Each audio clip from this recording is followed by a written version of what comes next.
Part 2. So if you saw my last video, I talked about this 3D printer, and I talked a little bit about it, not very much, but I did say that this week I'm going to print something with it, and that's what this video is. So I decided that I'm going to print this model that I made like 2 months ago, and it's basically just a bird on a platform. It's pretty simple, but it's kind of cool.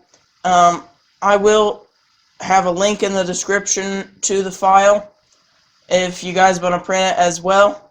And so let's get started. So first I should mention that there are actually 2 different methods of printing with this printer. There is standalone mode, where you plug an SD card into it and it prints one of the files on there.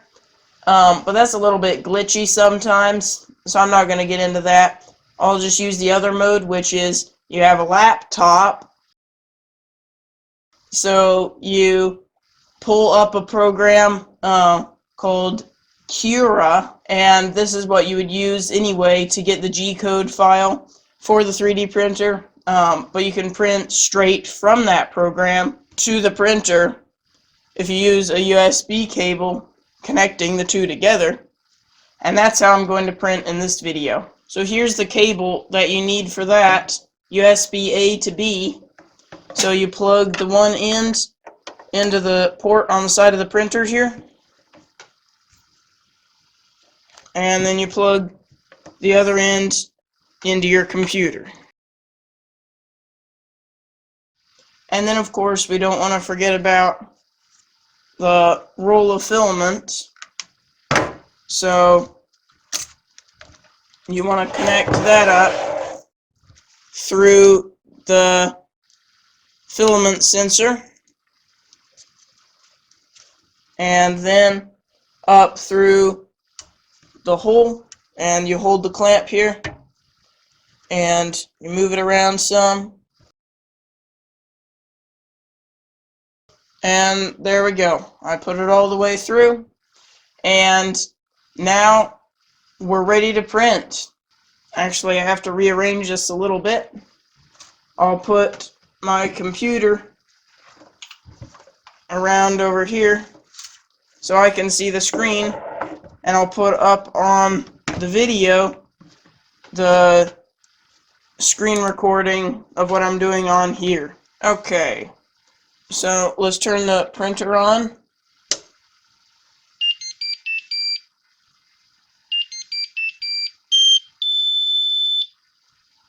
There we go. And now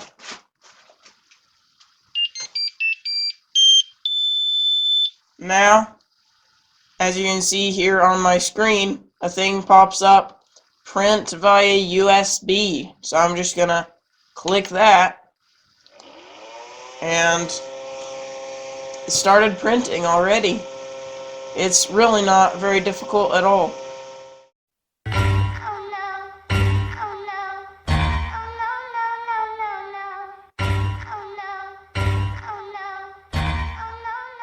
Well, I just got back and this turned out to be a mess.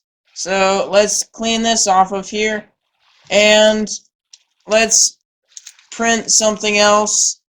I guess my model was flawed, and now I'm just going to print a cube. So I'm going to open up Blender and do that. Alright, then I exported it out as a STL file, and then opened it up with Cura, and then you just click slice and then click print via USB. So I'm just going to print a basic cube just to show you the printing process. So anyway, there we go. It's started printing now. Alright, now the bed is cooled down some, so now I'll just move it with one finger. See? It's not even attached at all. I promise that is the way it is. If you let the bed cool all the way down, then the print will go from sticking solidly to the printer to just not even connected at all. It's perfect. So here it is. Cube. Yep, that's it. I spent way too long making this video. If you stuck around this long, thank you. Subscribe and like the video if you did. Alright, bye-bye.